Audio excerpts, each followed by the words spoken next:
Yoon not to create such a scene over something so small. He even offers to buy her a new mirror. But Yoonjo doesn't want another one. She wants that mirror. Just then, Lee puts his life in danger and climbs down the cliff to retrieve the mirror for her. The next day, to show her gratitude, Yoon offers to give Lee a tattoo. At first, Lee hesitates, but eventually agrees because of Yoon's insistence. She places Lee's head on her lap and begins to tattoo him. As she is close to him, Lee tries to touch her, and in his mind, he begins to dream. He envisions his younger self, happy with Yoon. After that day, Lee begins to feel the passage of time. He begins writing down his feelings for Yoon on the pages, using the pen to express his emotions. It becomes a beautiful love story which he names Yoongyo. On the other hand, Ji-woo, repeatedly facing rejection in his work, becomes frustrated. One day he tells Yoon to bring some medicine to his apartment. When she arrives, Ji-woo accuses her of many things. He tells her that she should stay away from Lee because her presence is interfering with his work.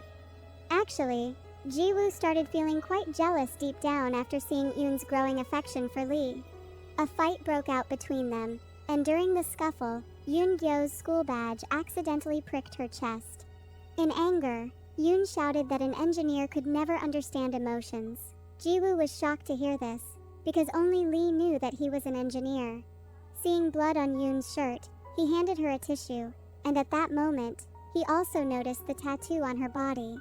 Ji-woo questions her who told her about him being an engineer. In reply, Yoon says that Lee tells her everything. The next day, Yoon was trying to slide a box from Lee's room closer to the table. Just then, Ji-woo arrived and stopped her, saying that Lee doesn't like anyone messing with his study room. An argument broke out between them, and during the tussle, the box accidentally fell from their hands. Yoon quickly went to call Lee, while Ji-woo began putting the fallen notebooks back into the box. As he was placing them back, his eyes fell on a manuscript written by Lee titled Yoonjo. He quickly returned the box to its original place. Later, Ji-woo informs Lee about an important meeting scheduled for the next day. As soon as Yoon hears about the meeting, she insists on going too. Ji-woo, annoyed, tells her that it's a high-level meeting and there's no way she can attend. However, cutting Ji-woo off, Lee tells Yoon that after school, the two of them will go out somewhere together. During the meeting, Lee doesn't seem interested at all. He's clearly excited about spending time with Yoon later. His mood in the meeting is completely different, and in a light-hearted moment, he even shows his tattoo. Seeing that Lee has the same tattoo as Yoon, Ji-woo feels even more jealous of their growing closeness. After the meeting, Lee takes Yoon out for dinner when she returns from school. He laughs freely with her and enjoys the moment as if he were 17 again. On the other hand, with the deadline approaching and still unable to complete his novel, Ji-woo, frustrated, sneaks into Lee's study in his absence and secretly takes the Yoonjo manuscript. One night, the head of the literary committee visits Lee for some work and mentions Ji-woo's new novel, Yoonjo, which is quickly becoming very popular among readers. Hearing this, Lee rushes to check the box, but the manuscript is still there. To be sure, he immediately heads to a bookstore. Upon checking, he realizes that every word in the novel is his. The next day, Ji-woo comes to meet Lee.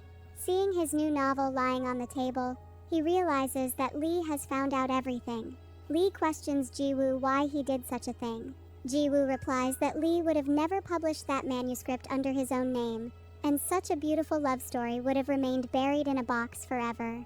Lee gets angry and questions who gave him the right to do that. Consumed by rage, he lashes out at Ji-woo, saying that he never had the talent to be a real writer. In fact, even Ji-woo's first novel, the one that earned him recognition, was actually written by Lee. Ji-woo, frustrated, says that he can't live in Lee's shadow forever. It's suffocating him. In anger, he also says that the love story between a 70-year-old man and a 17-year-old girl isn't really a love story. It's just a diary fantasy. Hearing this, Lee loses control and slaps Ji-woo. But from a distance, Yoon witnesses the entire scene. She has never seen Lee so furious before, and out of fear, she quietly leaves the place. That night, Yoon comes to meet Lee, but all the doors of his house are locked. By now, Lee has realized that some things are simply impossible to have. Just like he can't bring back his past, he also can't hold on to Yoon.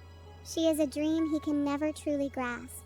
Outside Lee's house, Yoon finds the novel with her name on it lying on a table. She picks it up and starts reading it. The entire next day, Yoon keeps wondering how Ji-woo knew all these personal details. After school, she goes straight to Ji-woo's apartment and confronts him, asking if he was the one who wrote the book. Ji-woo realizes that Yoon has no idea about the truth behind the book. He tells her that he wrote it, and that everything in it was based on what Lee had told him about their moments together. While dropping her back home, Yoon thanks Ji-woo.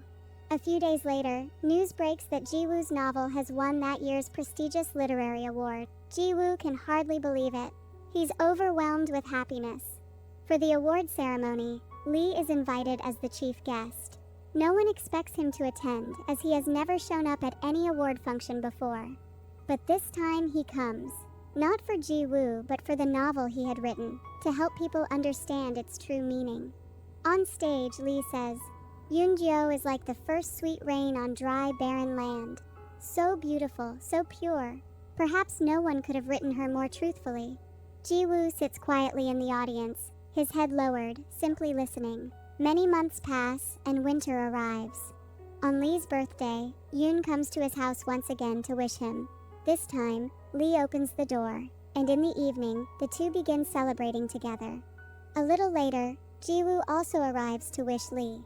After wishing him, Ji-woo begins to leave, but Lee tells him to stay. After dinner, before going to sleep, Lee hugs Yoon, and she gently kisses him on the forehead. Before leaving, she goes to see Ji-woo, and the two end up drinking heavily again. In the middle of the night, Lee hears some noises coming from the study room. When he goes to check, he sees the two of them in an intimate moment. Yoon genuinely believes that Ji-woo is the one who wrote the novel. She thinks this means he has feelings for her. Seeing all this, Lee becomes furious. In a fit of rage, he punctures Ji-woo's car and loosens the steering control. The next morning, Lee wakes up to the sound of Ji-woo's car starting, and suddenly remembers what he had done. Soon after, Ji-woo loses control of the car, but narrowly avoids a major accident. When he takes the car to a mechanic, he's told that the steering was deliberately tampered with. Realizing what must have happened, he gets the car fixed and immediately drives toward Lee's house. But overwhelmed by anger, he ends up crashing again, and this time the accident takes his life. Meanwhile, Yoon receives a voice message from Lee. In the message, he confesses that he has killed Ji-woo. Yoon-gyo is devastated, and after that day, never goes to see Lee again. Time passes, and now Yoon has graduated from school and enrolled in college. One day, Yoon visits the library and finds the novel again. She repeatedly reads a particular page from it. In the next scene, we see that many years later, she has returned to Lee's house. The house is filled with empty alcohol bottles, and the table is covered with leftover food and pills scattered around. Yoon approaches Lee, who is asleep in his study room. She tells him to forgive her. She admits that she was so foolish that she never realized the countless small, unspoken moments they shared. Moments never spoken aloud, only felt, and that these things can never truly be written down or told to anyone else. Yoon says that she has always belonged to Lee, that he was the one who wrote the novel, and thanks him for making her feel so important and beautiful. Lee listens silently but doesn't turn around to look at her. Yoon says her final goodbye and leaves. Lee, with tears in his eyes, quietly says goodbye too,